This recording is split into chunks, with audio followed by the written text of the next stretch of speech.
हमारे सभी दर्शकों को सादर प्रणाम। जय श्री कृष्ण।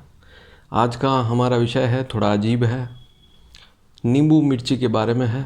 और दूसरा, इसी वीडियो में आपको नवग्रह के सबसे सरल उपाय बताऊंगा। इन्हें आप सुनकर चौंक जाएंगे। शायद बहुत सौ ने पहले सुने हो, लेकिन मेरा ऐसा मानना है कि बहुत सौ को तो जानकारी ही नहीं है। अक्सर आप दुकानों के बाहर, मैंने तो हॉस्पिटल, बड़े बड़े हॉस्पिटल देखे हैं, उनके बाहर भी, बड़ी बड़ी होटलें देखी हैं, उनके बाहर भी नींबू मिर्ची लोग टांगते हैं, जिससे कि उनकी दुकान, उनकी होटल, उनके हॉस्पिटल पर लोगों की बुरी दृष्टि ना पड़े और उनका व्यापार बहुत अच्छा चले। लेकिन यह एक गलत धारणा है। हमारे ज्योतिष शास्त्र में इस प्रकार का कोई सूत्र नहीं लिखा हुआ है। हाँ, यदि आपकी दुकान पर या आपके घर में या व्यापारिक स्थान पर बहुत ज़्यादा मात्रा में कीड़े मकोड़े दरवाजे में प्रवेश करते हैं, तो आप दरवाजे पे नींबू मिर्ची को काटकर या उनको धागे में पिरोकर बांध सकते हैं। बहुत से लोग यह सोचते हैं कि नींबू मिर्ची दूसरे दिन सूख जाते हैं। लोगों की दृष्टि इतनी बुरी होती है कि वे सूख जाते हैं, लेकिन सूखने का कारण छिद्र, नींबू में छेद करना, मिर्ची में छेद करना, एक दिन में ही सूख जाएंगे। और यदि नींबू मिर्ची में छेद ना करो तो 10-20 दिन आसानी से चल जाते हैं, कोई दिक्कत नहीं होती है।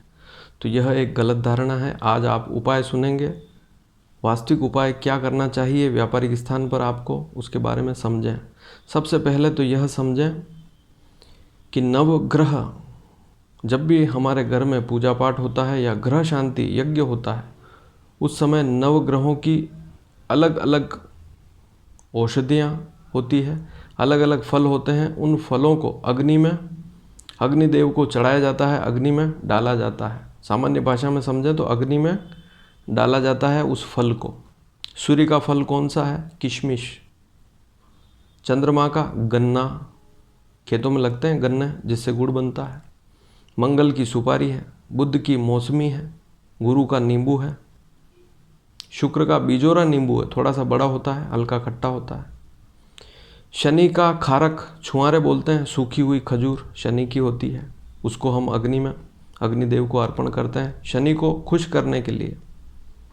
राहु का खोपरा होता है। केतु का अनार होता है, अनार को काटकर अग्नि में अर्पण करते हैं। अब आप सोचिए कि आयुर्वेदाचार्य हो तो उनको पता है कि इन सभी फलों के क्या क्या लाभ हैं, सूर्य का क्या लाभ है। जैसे सूर्य का फल किशमिश है तो उसका क्या लाभ है, उसको सेवन करने से कितने लाभ मिलते हैं, गन्ने के सेवन करने से क्या क्या लाभ होते हैं।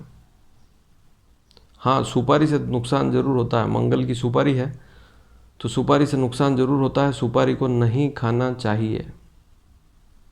मंगल की सुपारी है, उसको नहीं खाना चाहिए।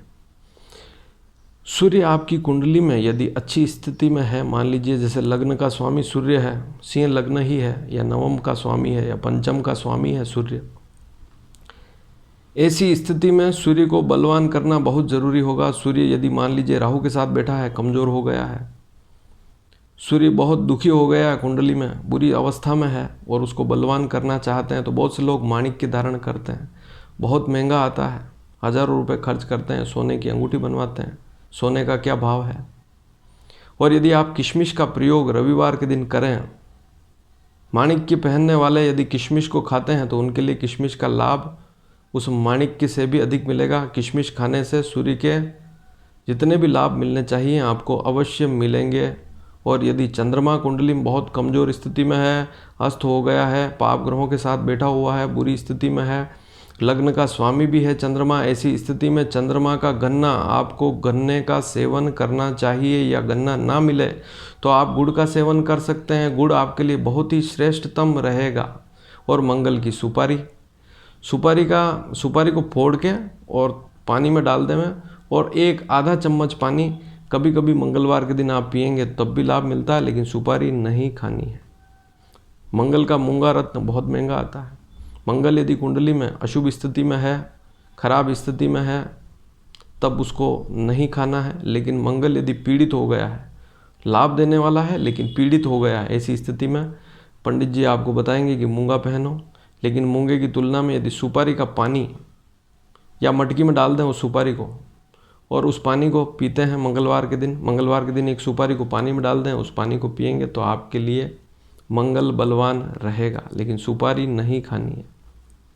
बुध के लिए मौसमी, वैसे भी हमारे शास्त्रों में लिखा है कि बुध अगर कमज़ोर है, अस्त है, खराब स्थिति में है तो त्वचा खराब हो जाती है, बौद्धिक क्षमता भी खराब हो जाती है, बुद्धि में अच्छे विचार नहीं आते हैं। तो मौसमी लिखी हुई है, बुध की मौसमी फल का रस पीते हैं तो आपके लिए बहुत अच्छा रहेगा। और गुरु का है नींबू, जिस नींबू को आप दुकान के बाहर टांगते हैं उस नींबू का जूस, उसकी शिकंजी अगर आप गुरुवार के दिन पीते हैं तो आपके लिए लाभकारी रहेगा। इसके साथ ही यदि आपका मोटापा बढ़ रहा है, वजन बढ़ रहा है, तो वैसे भी नींबू जो है गर्म पानी में भी कभी कभी पीते हैं, हालांकि रोज़ नहीं पीना चाहिए क्योंकि कमजोरी आती है। अधिक मात्रा में पीते हैं बहुत से लोग, तो सुन लिया और पीना शुरू, तो शरीर में उससे कमजोरी आती है, शरीर कमज़ोर हो जाता है। कभी कभी गर्म पानी में नींबू का सेवन करते हैं तो इससे आपका मोटापा कम होता है। तो गुरु का नींबू पुखराज की तुलना में, जैसे बुद्ध का पन्ना पहनते हैं बहुत महंगा आता है, एमरल्ड, लेकिन मौसमी खाएं। गुरु का नींबू, गुरुवार के दिन नींबू का सेवन अवश्य करें, सलाद के रूप में जूस बना के पिएं, शिकंजी बना के पिएं, या मोटापा बढ़ रहा है तो गर्म पानी में पिएं कभी कभी गुरुवार के दिन, तो आपको लाभ मिलेगा।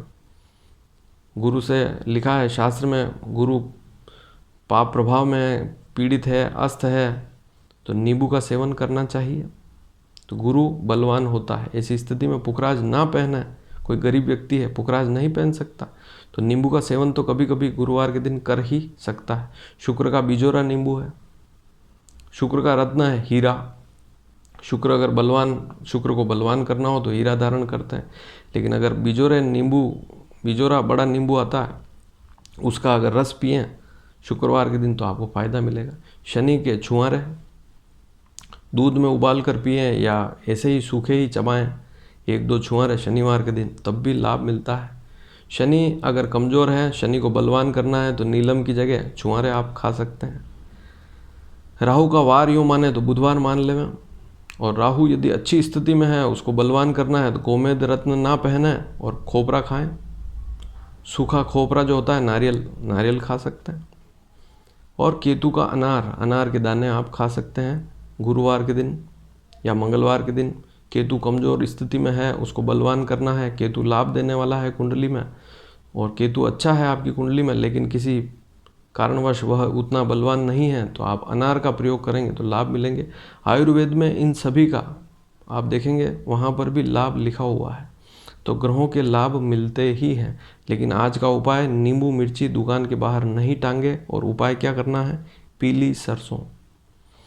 आपका व्यापारिक स्थान हो जहाँ पर लोग रोज़ आते जाते हों, उनकी नज़र सबसे पहले वहीं पड़े, ऐसे स्थान पर एक छोटी सी शीशी लेवें 50 ग्राम की, या 50 ग्राम का कोई कांच का बाउल लेना है, कांच की शीशी या कांच का बाउल।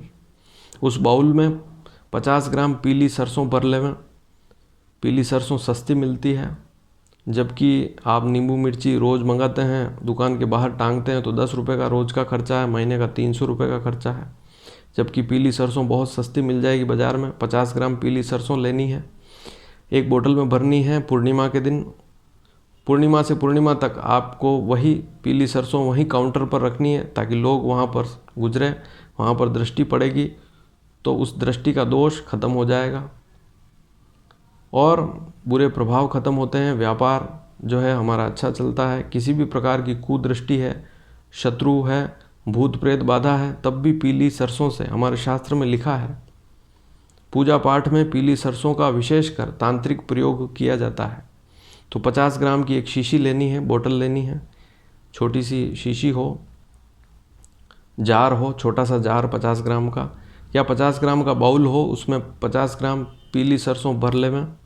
और उसमें साथ ही आप किसी इष्ट देवता को मानते हो, चाहे हनुमान जी को मानते हो, चाहे माता जी को मानते हो, चाहे भगवान कृष्ण को मानते हो, उनके चरणों की थोड़ी सी मिट्टी, चाहे थोड़ी सी भी रज मिल जाए, भभूत मिल जाए, जो कुछ भी मिल जाए उनके चरणों की एक चिमटी, वह पूर्णिमा के दिन उस सरसों में वह भी डाल देवें, और वह 50 ग्राम भर कर रखें 1 महीने तक। अगली पूर्णिमा को उस सरसों को बदल देवें और पुरानी जो सरसों थी, पीली सरसों, उसको कहीं नदी में बहा दें या किसी एकांत स्थान पर छिड़क के आ जाएं, डाल के आ जाएं।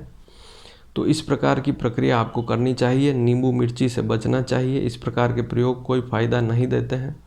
अपने व्यापारिक स्थान पर जहां रोज़ लोग आते जाते हों, जहां उनकी दृष्टि सर्वप्रथम पड़ती हो, ऐसे स्थान पर 50 ग्राम के एक जार में या 50 ग्राम के एक बाउल में पीली सरसों भरकर रखें और उसमें अपने इष्ट देवता के चरणों की रज भी थोड़ी सी एक चिमटी डालकर अवश्य रखें। सारी समस्याएं समाप्त, और जो कुदृष्टि है लोगों की वह भी समाप्त। और जो मैंने आयुर्वेद की स्थितियाँ बताई है कि जो नवग्रह हैं उनकी अलग अलग जो फल बताए मैंने, उनका भी प्रयोग करें आप, यदि वो ग्रह कमज़ोर हैं तब। यदि वे ग्रह पापी हैं, कुंडली में अच्छे फल देने वाले नहीं हैं, जैसे गुरु खराब है, अच्छे फल देने वाला नहीं है, मारक अवस्था में है, तो नींबू का सेवन कम करना चाहिए। और यदि गुरु बहुत लाभान्वित करने वाला है, वैसे भी नींबू का सेवन करें तो कोई नुकसान नहीं होता है। तो जिनकी कुंडली में गुरु अच्छी स्थिति में चाहिए, उनको नींबू का सेवन गुरुवार के दिन करना चाहिए। चाहे शिकंजी बनाकर पिए, चाहे किसी भी प्रकार से उसको आप काम में लेवें, लेकिन शरीर में उसका अंश जाएगा तो गुरु के लाभ आपको अवश्य मिलेंगे। इसी प्रकार से नवग्रहों के जो जो मैंने फल बताए हैं उनका सेवन करें और लाभान्वित होवें, बड़े खर्चों से बचें। यदि आपको यह वीडियो पसंद आया हो तो इसे अधिक से अधिक शेयर करें, क्योंकि हमारी पूजा पद्धति में सूर्य को जब भी आहुति देते हैं तो दाख को अग्नि में चढ़ाते हैं।